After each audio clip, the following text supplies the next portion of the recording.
vais dire un mot ou deux sur le lieu dont je parle. Hein. Je parle d'un lieu qui est un lieu culturel à Lyon, qui s'appelle la Maison des Passages. C'est un lieu qu'on a consacré à l'interculturalité, à la rencontre des cultures. Et puis, en 2007, avec un ami libraire, on s'est dit quand même, il y a quelqu'un qui a marqué notre génération, c'est François Maspero. Et autour de François Maspero, on avait envie de retracer l'histoire de la maison d'édition, son parcours d'écrivain, formidable parcours d'écrivain, souvent oublié. Et puis voilà, François Maspero, c'était un peu, pour reprendre l'expression de René Char, l'allié substantiel d'une génération. L'allié substantiel d'une génération. Et donc on a écrit à François, voilà, et François nous reçoit. Pour celles et ceux qui l'ont approché, c'est exceptionnel. Hein. François, était très... n'avait pas la volonté de dire ce qu'il avait fait. Hein. Julien, on peut en parler comme il a travaillé avec lui aussi. Et François nous reçoit et il accepte le principe qu'on puisse travailler ensemble autour d'une exposition dont vous verrez tout à l'heure, hein, pour celles et ceux que ça intéresse, un petit morceau qui est consacré à l'Amérique latine, à la tricontinentale et à l'Algérie. Hein. C'est une grosse exposition, il y a 56 panneaux, avec elle on a tourné pas mal. Hein. Avec François, pendant 7 ans, on a tourné avec cette exposition en France. En Belgique, on était le lendemain des exécutions de Charlie Hebdo, on était ensemble en Belgique. Voilà. Donc c'est quelque chose qui tourne et qui tourne encore. Hein. On la présente à Lausanne avec Niels Anderson au mois de novembre. Voilà. C'est un objet dont le cœur, je le redirai tout à l'heure, le cœur c'est François Maspero écrivain. Et comment du François Maspero écrivain qu'on a connu, eh bien en fait ses racines prennent dans sa maison d'édition et dans sa librairie. Voilà, je voulais vous expliquer, c'est comme ça qu'est née l'idée de l'exposition. Et quand l'exposition, François a accepté l'exposition, à un moment donné, je lui dis, François, bon, c'est une vraie exposition, qui a de la surface, qui a du contenu, on est obligé de passer, vous êtes obligé de passer devant un écran, quoi. Hein. Là, c'était très compliqué. Là, c'était très compliqué. Je remercie, il y a Paul Blancard qui est là, et Paul Blancard on lui a confié une mission à Paul Blancard. François ne voulait pas parler, et on a dit à Paul, fais parler François. Hein. Et on a un document, là vous allez en voir 12 minutes, c'est tout. Hein. Mais c'est un document qui fait 1 heure, où François, pour la première fois, s'explique sur sa maison d'édition. Ce qu'il a voulu faire, comment il l'a créé.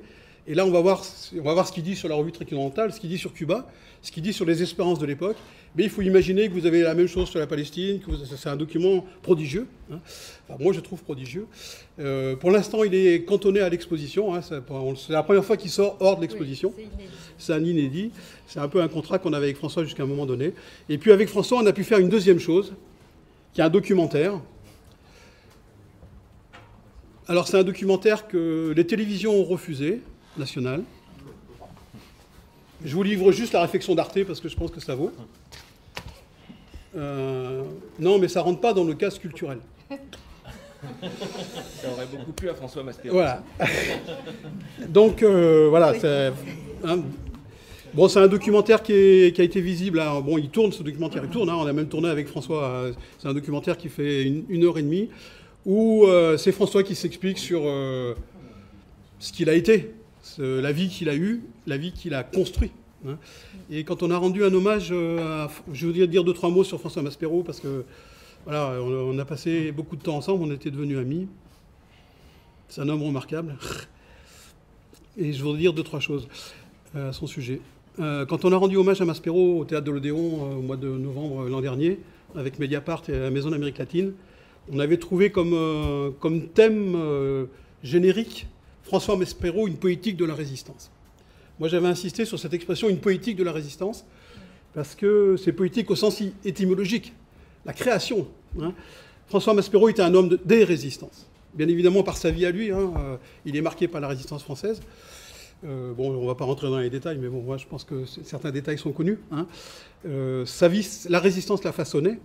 Même enfant qu'il était, il dit je sais ce que faisaient mes parents, mes frères, mon frère et mes parents. On était dans la résistance. Et puis, on va le retrouver, hein, quand on le retrouve à Tricontinental, c'est bien un chemin de résistance, c'est bien le chemin des résistances. Donc on avait appelé ça poétique de la résistance, et je crois que c'est vraiment ce qu'était François Maspero. Et moi, je voudrais dire après ça 2 mots sur les éditions. Il y a quelqu'un dont François va parler dans les 12 minutes que vous allez voir, qui était sa compagne à l'époque, Franchita. Hein. Elle parlait l'espagnol. Donc elle a fait tous les voyages de la Havane. Hein, et elle avait un autre regard déjà sur la Havane que... voilà, elle avait une espèce de lucidité, toujours pour reprendre René Char, la lucidité, la blessure la plus rapprochée du soleil. Elle avait déjà senti un certain nombre de contradictions à travers la situation à Cuba. Et je voudrais la citer elle-même, hein, elle ne parle pas beaucoup. Et quand elle parle des éditions, je trouve que c'est assez intéressant. Donc je vous livre ce qu'elle dit, hein, Fanchita. Elle dit « Les éditions Maspero, précisément, parce qu'elles n'obéissaient aux ordres de personne, se sont fait coller des étiquettes par ceux qui trouvaient leur liberté suspecte. Traître au communisme, pour les uns, trotskistes pour les pro-chinois, et inversement.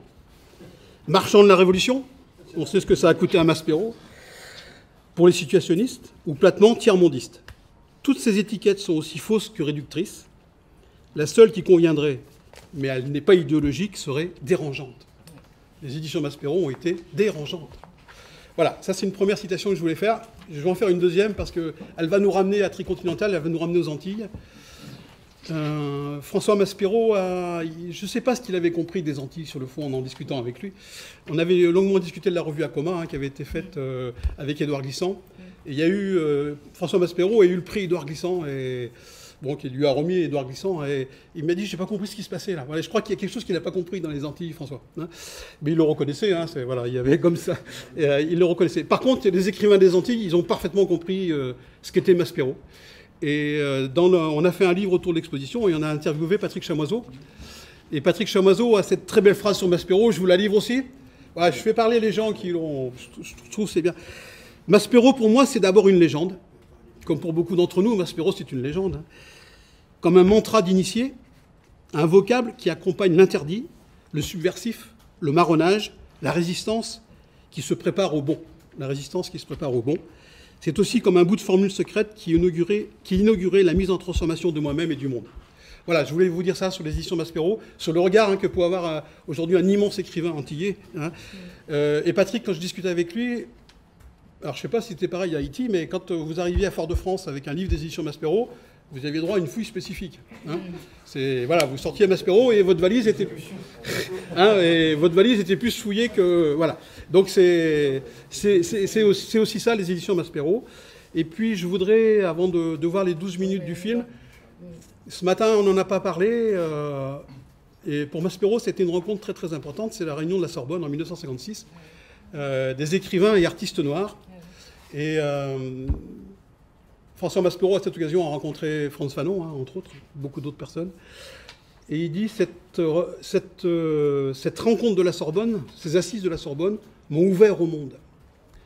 Et je trouve que c'est quelque chose d'important. Hein. À l'époque, François Maspero il avait ouvert sa librairie. Non, il allait ouvrir sa première librairie, hein, rue Monsieur-le-Prince, qui allait accueillir tous les leaders anticolonialistes hein, dans sa librairie. Voilà. Et cette rencontre de la Sorbonne, je pense que c'est un moment marquant, pas que pour Maspero, hein, mais c'est un moment assez marquant. Voilà. Et puis, écoutez, moi, je vous propose, c'est d'écouter Maspero. Hein, oui, merci. Voilà. Merci sur ce qu'il dit sur Cuba et la revue Tricontinentale.